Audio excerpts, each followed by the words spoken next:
నమస్కారం. రాశులు కారకత్వాలు కార్యక్రమానికి స్వాగతం. ఇవాళ మనం సింహరాశి గురించి తెలుసుకుందాం. నమస్కారం గురువు గారు. నమస్కారం. సింహరాశి కారకత్వం ఏంటి, ఎలా ఉంటుంది, దాని లక్షణాలు ఎలా ఉంటాయి తెలియజేస్తారా? తప్పనిసరిగా. యా మూలం సచరాచరస్య జగతః పుంసః పురాణీ సఖీ వ్యక్తాత్మ పరిపాలనాయ జగతాం ఆప్తావతారస్థితిః దుష్టధ్వంససదిష్టదాన విదయే నానాసనాధ్యాసిని శ్రీశైలాగ్రనివాసిని భవతు మే శ్రేయస్కరీ భ్రామరీ. ఓం శ్రీమాత్రే నమః. సింహరాశి రాశి చూస్తేనే సింహంలాగా సింహాన్ని చూసినట్లుగా అనిపిస్తుంది. నిజంగా అలానే ఉండబోతుంది ఈ రాశి తత్వాలన్నీ కూడా. ఈ రాశి గ్రహ రాశి చక్రంలో 120వ డిగ్రీ నుంచి 150వ డిగ్రీ వరకు వ్యాప్తి చెంది ఉంటుంది ఈ రాశి. ఇది 5వ రాశి. ఇది రాశి చక్రంలో 5వ రాశి. ఈ రాశి భేష రాశి, అట్లానే పురుష రాశికి సంబంధించినటువంటిది, అగ్నితత్వానికి సంబంధించినటువంటి రాశి. ఈ రాశికి అధిపతి రవి, సూర్యుడు. ఎరుపు వర్ణం కలిగి ఉంటుంది. రాశి తూర్పు దిశను సూచిస్తూ ఉంటుంది. ఈ రాశి దీర్ఘ పరిమాణము కలిగి ఉంటుంది. మన శీర్షోదయ రాశి, క్షత్రియ జాతికి సంబంధించినటువంటి రాశి. అల్ప సంతానం కలిగినటువంటి రాశి. అంటే ఈ రాశిలో జన్మించినటువంటి వారికి సంతానం ఉంటుంది, కానీ తక్కువ మంది సంతానం కలిగే అవకాశం ఉంటుంది. శరీర భాగాలలో ఈ రాశి గుండెను సూచిస్తూ ఉంటుంది. ముఖ్యంగా ప్రధానంగా బూడిద రంగు కలిగి పిత్త ప్రధానమైనటువంటి ఇది పశురాశి. అట్లానే స్థిర రాశి, చలన రాశి కాదు, స్థిర రాశి. క్రూర రాశి కూడా. క్రూర రాశి, స్థిర రాశి. ఈ సింహరాశిలో ఏ గ్రహము కూడా ఉచ్చ స్థితిని కానీ నీచ స్థితిని కానీ ఈ రాశిలో పొందవు. జాతక పారిజాతాన్ని అనుసరించి సింహరాశిలో 6వ డిగ్రీ ఉచ్చుభాగంగా చెప్పబడుతూ ఉంది మనకి, జాతక పారిజాతం అనుసరించి. అట్లానే 19వ డిగ్రీ పుష్కరాంశము. ఈ రాశిలో 19వ డిగ్రీ వచ్చేసరికల్లా పుష్కరాంశను సూచిస్తూ ఉంది. భాగం, పుష్కరాంశ భాగం. సాధారణముగా నిర్ణయన రవి ఈ సింహరాశిలోకి ఆగస్టు 16వ తేదీ కానీ 17వ తేదీ కానీ ఈ రాశిలోకి ప్రవేశం జరుగుతుంది. ఈ 2 తేదీల్లో మార్పులు జరుగుతూ ఉంటాయి ఈ తేదీల్లో. అలానే ఈ రాశి ఉష్ణ ప్రాంతాన్ని సూచిస్తూ ఉంటుంది. అంటే ఎడారి ప్రాంతం, నీళ్ళు లేని ప్రాంతం, ఇటువంటి ప్రాంతాలను సూచిస్తూ ఉంటుంది ఈ రాశి. నీరు దొరకకుండా ఉండేటటువంటి ప్రాంతం ఏదైతుందో ఆ ప్రాంతం అంతా కూడా సింహరాశికి సంబంధించినటువంటిది. నీటి వసతి లేనటువంటి అడవులు సూచిస్తూ ఉంటుంది. అట్లనే పొడుగ్గా ఉంటుంది, ఈ వారిని సూచిస్తుంది. అంటే పుట్టినటువంటి వారు పొడుగుగా ఉండేటటువంటి ఇది ఉంటుంది. కొన్ని గ్రహస్థితిగతులు ఆ రాశిలోకి వేరే గ్రహస్థితిగతులు కనుక వస్తే మళ్ళీ వారు పొట్టిగా కూడా మారవచ్చు. అందుకని రాశితత్వం వరకు అది.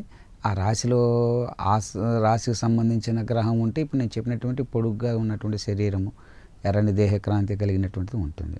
అలా కాకుండా గ్రహం మారితే మళ్ళీ కొంత మార్పులు ఉండే అవకాశం కూడా ఉంటుంది.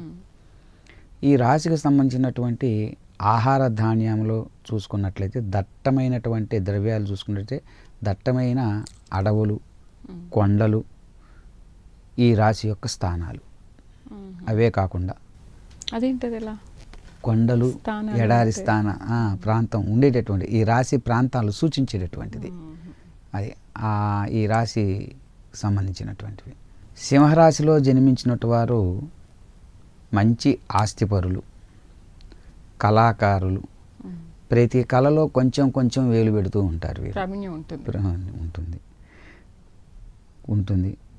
విదేశీ ప్రయాణాలంటే ఇష్టం ఉంటుంది, కానీ యోగం అనేది కొంతమందికే ఉంటుంది. ఈ రాశిలో ఉన్నటువంటి వారికి, అందరికీ ఉండదు, కొంతమందికి సింహరాశిల వారికి యోగం ఉంటుంది. పట్టుదల కలిగినటువంటి వారు, విచక్షణ కలిగినటువంటి వారుగా ఉంటారు, గుణవంతులుగా ఉంటారు, సాంప్రదాయాన్ని ఆచరించేటటువంటి వారుగా ఉంటారు. ఏదైనా ఎవరైనా ఒక మాట అన్నట్లయితే దాన్ని చిన్న మాటనైనా కానీ ఉచితముగా ఎటువంటి అంటే ఏమీ అనకపోయినా కానీ ఎదుటివారి నుంచి ఏదైనా కనుక మాట ఉంటే వీళ్ళు పడరు, ససేమిరా ఒప్పుకోరు, ఇష్టపడరు, స్వీకరించరు అంత. అది కాబట్టి నిందలు ఇష్టపడరు. నింద జరిగిన వెంటనే వీరు మానసికంగా బాధపడేటువంటి తత్వాన్ని కూడా కలిగి ఉంటారు వీళ్ళు. అట్లానే ప్రతి పనిలో అంటే పట్టుదల కలిగిన మనుషులని చెప్పవచ్చు. ఏదైనా ఒక పని తలపెట్టినట్లయితే కార్యసాధన దాన్ని పూర్తి చేసుకురావాలనే తపనతో ఉంటారు. ఇక నెరవేరకపోవటం అనేది ఇతర విషయాలతో కలుపుకుంటే అవ్వచ్చు, జరగకపోవచ్చు, అది వేరే విషయం. కానీ ముందు కార్యదక్షత ఎక్కువగా ఉంటుంది వీరికి, ఇటువంటి వారికి. అట్లానే పరులకు సహాయం చేసేటటువంటి గుణాన్ని కలిగి ఉంటారు. వీరికి నిష్కారణంగా అంటే సంబంధం లేకుండానే అప్పటికప్పటికే అనుకోకుండా నచ్చనివి చేసినట్లయితే ఎదుటివారు ఏదైనా అప్పటికప్పుడుగా కొంచెం కోపం, షార్ట్ టెంపర్ అనేది కొంత ఉండేటటువంటి అవకాశం కనబడుతూ ఉంది.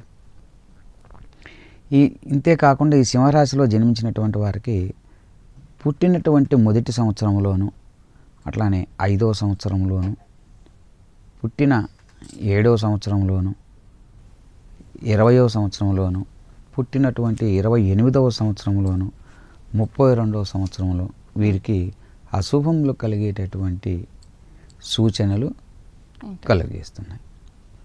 కాబట్టి ఈ రాశిలో ఉన్నటువంటి వారికి జలగండం తప్పనిసరిగా ఉండే అవకాశం కనబడుతుంది. జలగండం కనుక ఈ రాశిలో ఉన్నటువంటి వారికి ఆయా సంబంధమైనటువంటి దోషాలని నివృత్తి చేసుకోవటానికి కోసమై సూర్యుని ఆరాధన చేయటం, విష్ణువుని ఆరాధన చేయటం, సుందరకాండ పారాయణం, మాస శివరాత్రి రోజులో రుద్రాభిషేకాన్ని చేసుకోవటం వల్ల కానీ, అట్లనే సూర్య నమస్కారాలు చేయటం కానీ, ఆదిత్య హృదయం చదువుట చక్కగా, ఆదివారములు ఉపవాసములు ఉండుట. తర్వాత ఈ రాశిలో ఉత్తరా నక్షత్రానికి సంబంధించినటువంటి రాశి.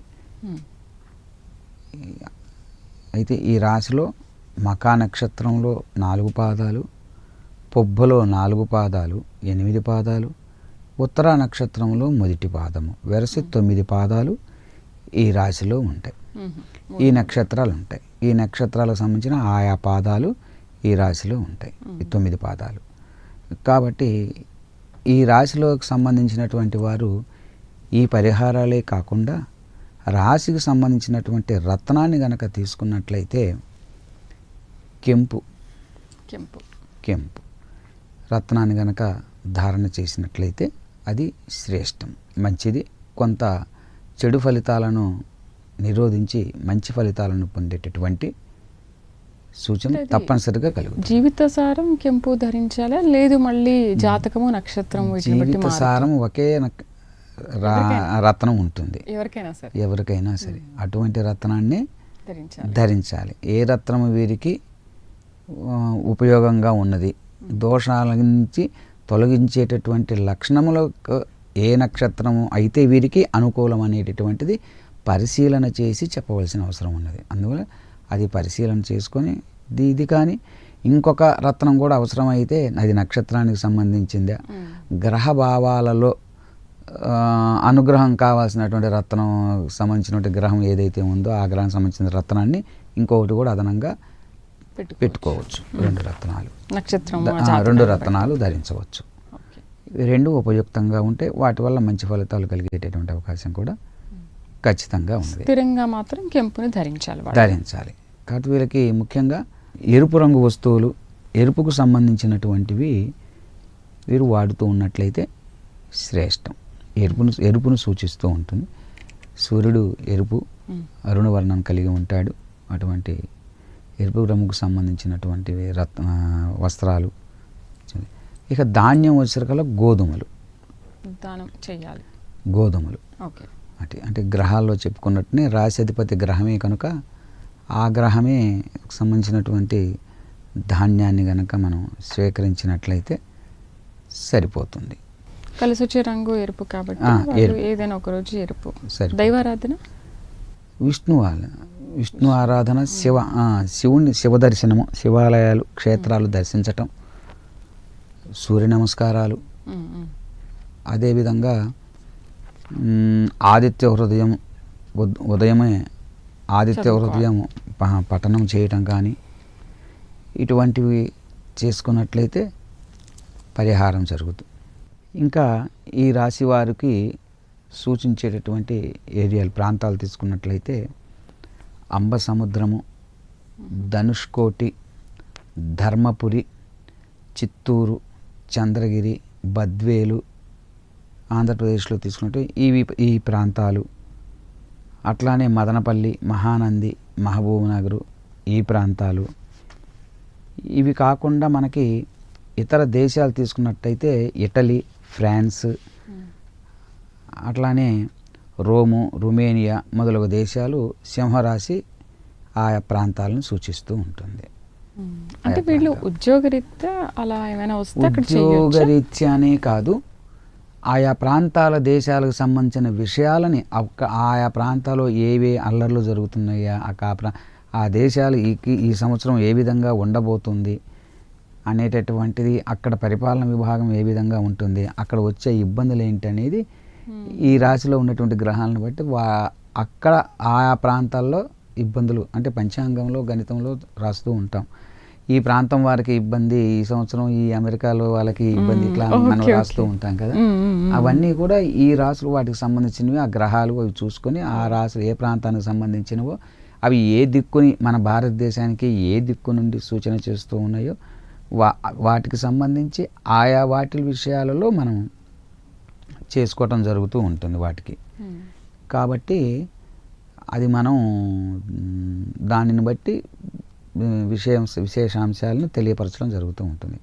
అందు నిమిత్తమే మనం అవి ఏ ప్రాంతాలు సూచన చేస్తున్నాయి అనేది కూడా కొంత మనము తెలుసుకున్నాం. అంటే రాశి ఉండే ప్రాంతాలు ఏ ప్రాంతాలను సూచన చేస్తుంది, ఎక్కువగా ఆ రాశి ఉంటే ఇది నీటి గుందాక చెప్పుకున్నాం, ఎడారి ప్రాంతాల్లోనూ కొండ ప్రాంతాలను అట్లానే. తర్వాత దేశాలు పట్టణాలు తీసుకున్నట్టంటే ఈ పట్టణాలకి ఆ రాశి సూచన చేస్తూ ఉంది. కాబట్టి ఆ రాశిలో వచ్చినటువంటి గ్రహస్థితిగతులను బట్టి ఆయా ప్రాంతాలు ఏ విధంగా ఉండబోతున్నాయి ఈ సంవత్సరం అని ప్రతి సంవత్సరము కూడా గణితం చేసి చెప్పేటటువంటి కోసం ఇవన్నీ కూడా అవసరం ఉంటాయి. అయితే వీరికి అనుకూలించే వృత్తి వ్యాపారాలు ఏమైనా ఉంటాయి, అవి ఏమైనా తెలియజేస్తారా? ఏ పనులు చేయొచ్చు? వీరికి అనుకూలించేటటువంటివి రాజకీయాలు వృత్తిలో కానివ్వండి, పొలిటికల్కి సంబంధించిన విషయాలు, ప్రభుత్వ ఉద్యోగాల్లో వీళ్ళు స్థిరపడే తత్వం ఎక్కువగా ఉంటుంది. ప్రభుత్వ సొమ్ముని తినేటటువంటి తత్వం కలిగి ఉంటుంది. అంటే రాజకీయ నాయకుల్లో కూడా గ్రామ స్థాయి సర్పంచులు కావచ్చు, మండల ప్రెసిడెంట్లు కావచ్చు, జడ్పీటీసీలు కావచ్చు, ఎమ్మెల్యేలు కావచ్చు, ఇవన్నీ కూడా రవి చేతిలో ఉంటాయి. సివిల్స్, అడ్మినిస్ట్రేషన్స్ సంబంధించినటువంటి వాటిల్లో ఐఏఎస్లు ఇట్లాంటివి జరగాలన్నా కూడా ఈ రాశికి సంబంధించిన వాటిలో కూడా ఏ సూచనలు, రాజ్యాధికారం ఎక్కువగా ఈ రాశి వారికి ఉంటూ ఉంటుంది. వ్యాపార రీత్యా ఏమి వీరు ఒకరి కిందకి పనిచేయడానికి ఇష్టపడరు. వీరికి అది ఏ వ్యాపారంలో అయినా వ్యాపారానికి పెద్దగా సహకరించేటటువంటి రాశి కాదు ఇది. ఎక్కువగా తనకు తానుగా బాస్గా ఉండేటటువంటి ఇది కలిగి ఉంటూ ఉంటారు. అయితే వీరికి కలిసి వచ్చే సంఖ్య ఏమైనా? నెంబర్ 1 సూర్యుడు కాబట్టి 1 వీరికి కలిసి వచ్చేటటువంటి సంఖ్య. అంటే ఏదైనా పనులు ప్రారంభించుకోవాలంటే పనులు ప్రారంభించుకోవాలంటే ఒకటని కాదు, ఒకటి అనేటటువంటిది అది అంకెను మాత్రమే సూచన. అది ఇతర వాటికి మనకు మంచి పని ప్రారంభించుకోవడానికి తిథి నక్షత్రము మనం అవి చూసుకుంటాం, అని చూసుకుంటాం. అంటే లక్కీ నెంబరు కలిసించిన ఇంకే ఒకటని, అంటే తారీఖులు కూడా చూసుకుంటూ ఉంటారు. 1వ తారీఖు అని, 10వ తారీఖు అని, అది 1 కింద లెక్క, అట్లా తీసుకుంటూ ఉంటారు. ధన్యవాదాలు గురుగారు. తర్వాత కన్య రాశి గురించి తెలియజేస్తారా? తప్పనిసరిగా. కారకత్వాలు ఏంటి? కన్యా రాశి, ఈ రాశి 150 డిగ్రీల నుండి 180 డిగ్రీల వరకు వ్యాప్తి చెంది ఉంటుంది. ఈ రాశి గ్రహ యొక్క చక్రంలో 6వ రాశి ఈ కన్యా రాశి. ఇది సరి రాశి. ఈ రాశి స్థిర రాశి, స్త్రీ రాశి, ద్విస్వభావ రాశి, 2 భావాలు కలిగినటువంటివి, భూతత్వంకి సంబంధించినటువంటి రాశి, అట్లానే అర్ధశబ్దం కలిగినటువంటిది, పగటి వేళ బలము కలిగినటువంటి రాశి, శీర్షోదయ రాశి, నిర్జల రాశి, మనుష్య రాశి, దీర్ఘ పరిమాణం కలిగినటువంటి రాశి, అట్లనే శూద్ర జాతికి చెందినటువంటి రాశి. ఈ రాశి దక్షిణ దిక్కును సూచిస్తూ ఉంటుంది. ఇది చిత్రమైన రంగు కలిగినటువంటి రాశి, క్రూర రాశి కూడా. ఈ రాశికి అధిపతి బుధుడు. ఈ రాశిలో 15వ డిగ్రీలో బుధుడు పరమ ఉచ్చను పొందుతాడు. కన్యా రాశిలో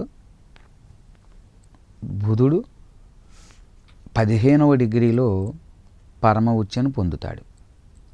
27వ డిగ్రీలో శుక్రుడు పరమనీచను పొందుతాడు. ఈ రాశిలో జాతక పారిజాతాన్ని అనుసరించి ఈ రాశిలో 9వ డిగ్రీ మృత్యుభాగం అవుతుంది. అంటే ప్రతి రాశికి మృత్యుభాగం అనేది ఉంటుంది దాంట్లో గ్రహం. అట్లానే ఈ రాశికి 9వ డిగ్రీ చెప్పబడింది. మనకు నిర్ణయ రవి సాధారణంగా ఈ రాశిలో సెప్టెంబర్ 16వ తారీఖున కన్యా రాశిలోకి సూర్యుడు సంక్రమిస్తాడు. కన్యా సంక్రమణం జరిగేటటువంటి 16 కానీ 17 కానీ ఒక్కరోజు అటు ఇటుగా సుమారుగా చెప్తున్నాం, రవి సంక్రమించేటటువంటిది.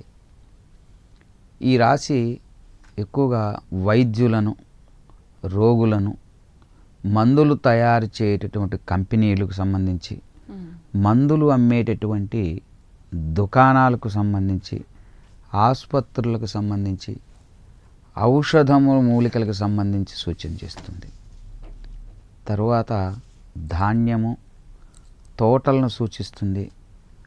మధ్యమ ఎత్తు కలిగిన వారినిగా సూచన చేస్తుంది. పచ్చిక భూములు ఈ రాశికి స్థానాలు. ఎక్కడ పచ్చటి భూములు, పచ్చికమైనటువంటి మైదానాలు ఉంటాయో అవన్నీ కూడా వీటి స్థానాలు. కన్యా రాశిలో జన్మించినటువంటి వారు ధనవంతులుగా ఉంటారు, బంధు ప్రేమ కలిగినటువంటి వారు, పెద్దలను గౌరవించేటటువంటి వారు, ధర్మకార్యాలను చేస్తారు, ఇతరులకు సహాయం చేసేటటువంటి గుణాన్ని, తత్వాన్ని కలిగి ఉంటారు, సమాజంలో గుర్తింపు కలవారుగా ఉంటారు, పేరు ప్రతిష్టలు గడించేవారుగా ఉంటారు. అలానే ఈ కన్యా రాశిలో జన్మించినటువంటి వారికి జన్మించినటువంటి 3వ సంవత్సరంలో, 5వ సంవత్సరంలో, 9వ సంవత్సరంలో, 13వ సంవత్సరంలో, 15వ సంవత్సరంలో, 21వ సంవత్సరంలో, 30వ సంవత్సరంలో ప్రమాదాలు జరిగేటటువంటి అవకాశాలు కనబడుతున్నాయి. అవి తప్పించుకుంటే వీరికి దీర్ఘాయుష్ అని చెప్పేసి చెప్పబడుతూ ఉంది ఈ రాశి ప్రకారం. ఈ రాశికి అధిపతి బుధుడు కనుక రత్నము కూడా పచ్చ, జాతి పచ్చ రత్నము ధరించవలసి ఉంటుంది. ధరించినట్లయితే శ్రేష్టము. అంతేకాకుండా ఈ రాశిలో ఉత్తరా నక్షత్రానికి సంబంధించినటువంటి 3 పాదములు, హస్తాకు సంబంధించినటువంటి 4 పాదములు, చిత్తాకు సంబంధించినటువంటి 2 పాదములు, వెరసి ఈ 9 పాదములు ఈ రాశికి చెందినవి అవుతాయి. ఈ రాశికి సంబంధించినటువంటివి భారతదేశంలో అమలాపురం, అలహాబాదు, బిలాస్పూరు, అట్లనే రాయ్పూరు, రాయ్బరేలీ ఈ ప్రాంతాలు. ఈ ప్రాంతాలు. ఇతర దేశాలు తీసుకుంటే స్విట్జర్లాండు, బ్రెజిలు, ఇవన్నీ కూడా, ఈ దేశాలన్నీ కూడా కన్యా రాశి సూచన చేస్తూ ఉన్నది. కాబట్టి ఈ రాశికి సంబంధించినటువంటి వారు విష్ణు సంబంధమైనటువంటివి, విష్ణు సహస్రనామం కానీ, అలానే విష్ణు పారాయణం కానీ, విష్ణు దేవాలయాల దర్శనం కానీ, సీతారాముల కళ్యాణం కానీ నిర్మించినట్లయితే గ్రహ సంబంధమైనటువంటి, రాశికి సంబంధమైనటువంటి దోషాలు ఏమైనా ఉన్నట్లయితే ఆ దోషాల నుంచి నివారణ జరిగేటటువంటి అవకాశం, సూచనలు తప్పనిసరిగా కలుగుతున్నాయి. ఇవి గనక పాటించినట్లయితే. ఇవి ఈ రాశికి సంబంధించినటువంటి విశేషాంశాలు. కలిసి వచ్చే రంగు కూడా ఆకుపచ్చ రంగు కలిసి వచ్చేటటువంటిది కూడా. రత్నం ఆకుపచ్చే కలిసి వచ్చే రంగు. గురుగారు, ఈ రాశి వారికి కలిసి వచ్చే సంఖ్య ఏంటి? ఈ రాశికి సంబంధించినటువంటి సంఖ్య 5 సూచిస్తూ ఉంది. 5 సంఖ్య వీరికి అదృష్ట సంఖ్యగా చెప్పవచ్చు. ఈ రాశి, కన్యా రాశికి సంబంధించినటువంటి వాళ్ళకి నరములకు సంబంధించి, చర్మాలకు సంబంధించినటువంటి, మెదడుకు సంబంధించినటువంటి అవయవాల మీద ఈ రాశి యొక్క ప్రభావం ఉంటుంది. కాబట్టి ఆరోగ్య విషయంలో వీరికి, ఈ రాశి వారికి ఆయా సందర్భంలో చెడు గ్రహాలు నడుస్తున్నప్పుడు వాటికి పరిహారాలు చేసుకున్నట్లయితే ఆ దోషం నుంచి, ఆ అవయవాల ఉన్నటువంటి ఇబ్బందులకు సంబంధించిన ఆరోగ్య సమస్యల నుంచి తప్పించుకునేటువంటి అవకాశం ఎంతైనా ఉన్నది. అయితే దీనికి పరిహారంగా వీళ్ళు ఏమైనా దాన ధర్మాలు చేయొచ్చా? చక్కగా చేయొచ్చు. రాశికి సంబంధించినటువంటి అధిపతి బుధుడికి సంబంధించినటువంటి పచ్చపెసలు దానం ఇవ్వచ్చు. విష్ణు సంబంధమైనటువంటివి చెప్పుకున్నాం, ఇవ్వవచ్చు. విష్ణు సంబంధమైనటువంటి దైవారాధన చేయవచ్చు. కొన్ని రాశుల వారికి మీరు చెప్పిన ప్రకారం చూస్తుంటే ఇప్పుడు పచ్చ కలిసి వస్తుంది, రంగు అదే కలిసి వస్తుంది, దానం కూడా అదే కలిసి వస్తుంది. రాశికి సంబంధించింది అవే కనుక. అందుకే ఇప్పుడు కొంతమంది వాహనాన్ని కొన్నా పచ్చదే తీసుకుంటారు. కొంతమందికి ఇష్టమైన వాళ్ళు డ్రెస్సు అదే సెలెక్ట్ చేసుకుంటారు. ఒక పెన్ను కొనుక్కున్నా కానీ అదే సెలెక్ట్ చేసుకుంటూ ఉంటారు. అది మీరు మీ స్నేహితుల్లో మీరు చూసుకున్నట్లయితే ఒకసారి మీకు తెలిసిపోతుంటుంది. ఒకే కలర్ని ఎందులో అయినా కానీ ఒకే కలర్ వీళ్ళు సెలెక్ట్ చేసుకుంటున్నారు ఏంటి అని. వారికి సంపూర్ణంగా ఆ రాశి తత్వం, ఆ రాశి లక్షణాలు వారికి వచ్చినట్లే. అది అటువంటి వారికి ఆ రాశికి సంబంధించినటువంటివి అన్నీ కూడా, మిగిలిన గ్రహాలన్నీ ఆ పద్ధతిలోనే ఆ రాశికి ఏవైతే చెప్పుకున్నామో ఆ విధంగా గ్రహస్థితులు ఉండే స్థితిలో ఉన్నాయో అలానే ఉంటాయి. వాళ్ళకి అలానే జరుగుతూ ఉంటుంది. ఇంతకుముందు మనం మాట్లాడుకున్నాము దాన ధర్మాల గురించి. అయితే ఒక్కసారి అది దానం చేస్తే సరిపోతుందా, లేదు ఆ రాశి వారికి ఆ దోషం తొలగిపోయే వరకు దానం చేయాలా? దోషంకి ఒక సమయం ఉంటుంది. ఈ సమయంలో, ఈ సంవత్సరంలో, ఈ కాలంలో నీకు ఈ దోషము ఆపాదించబడుతుందని తెలుసుకున్నప్పుడు ఆ ప్రారంభ దశలో కనుక మనము ఈ రెమెడీని, ఈ దాన ధర్మాలు, ఈ పూజలను పాటించినట్లయితే అది తొలగిపోతుంది. అయితే ఇది మళ్ళీ మళ్ళీ చేయాల్సిన అవసరం ఉన్నదా లేదా అనేటటువంటిది మళ్ళీ గ్రహస్థితిగతులను బట్టి తిరిగి, అంటే కొంతమంది జీవిత చక్రంలో ఇది సంవత్సరానికి ఒకసారి వచ్చిపోతూ ఉంటుంది. కొంతమంది చెప్తూ ఉంటారు, ఏమంటే ప్రతి సంవత్సరం ఎందుకో నాకు జనవరి నెల రాగానే నష్టం జరుగుతుందంటుంది అని చెప్తూ ఉంటారు. వారికి ఇంక మిగిలిన సమయం అంతా బాగుంటుంది. అట్లా దాదాపు 10 సంవత్సరాల నుంచి జరుగుతుందండి అని చెప్తూ వస్తూ ఉంటారు. అట్లానే కొంతమందికి ప్రతి సంవత్సరము దోషం వచ్చేటటువంటి అవకాశం ఉంటుంది సూక్ష్మ. కొంతమందికి ఇంకొక ఇతర దశల్లోనూ వచ్చే అవకాశం ఉంటుంది. కొంతమందికి ఒకసారి వస్తే తిరిగి మళ్ళీ అది తిరిగి రావటానికి 40 ఏళ్ళు పట్టచ్చు, 30 ఏళ్ళు పట్టచ్చు, సంవత్సరం పట్టచ్చు, 6 నెలలు, సంవత్సరం పట్టవచ్చు. అది వారి జాతకంలో ఉన్నటువంటి గ్రహ సంచారాల మీద ఆధారపడి ఉంటుంది. దానికి సపోర్ట్ చేసుకుంటూనే మనము తరచూ ఇవ్వాలి అనేటటువంటిది ఆధారపడి ఉంటుంది. కాబట్టి ప్రస్తుతం ప్రారంభమైనప్పుడు ఇచ్చినట్లయితే ప్రస్తుతం అప్పటి దోషం తొలగిపోతుంది. తదుపరి దోషం ఎప్పుడు ఉన్నది ఇతర పరిస్థితి, జాతక పరిశీలనను బట్టి మాత్రమే చెప్పగలం. అది రాశులు కారకత్వాలు కార్యక్రమంలో చాలా మంచి విషయాలు తెలియజేశారు గురువుగారు. ధన్యవాదాలు. ధన్యవాదాలు. ఇది వాళ్ళ రాశులు కారకత్వాలు కార్యక్రమం. తదుపరి కార్యక్రమంలో మళ్ళీ కలుద్దాం. నమస్కారం.